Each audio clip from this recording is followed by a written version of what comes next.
पाले आइडी इतन तन बनिना सुबनो मतन बनिना मीगी फजा फजना पाल बजाम काली एम आइडी कमाई तौनी हाइमा वैदी याम फजना थाय हाइबा आइडी फत्ता बनिना इखुतसे सुनिंग नोमनिंग दमनिना आइडी मीगी सुबा पाल बजिदगी चला चला मी इंगोंद हे साद काई जाने हेक्टोके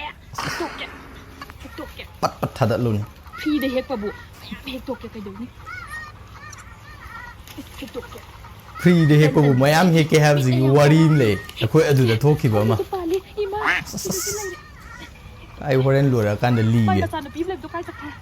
याम फत्ता बने मदो अस मामा मपा वैदे अफबनिना कैसु हाइरो ओय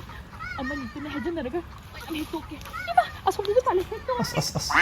पानी फाजन पाले मोय हवाई से म्यूजिक से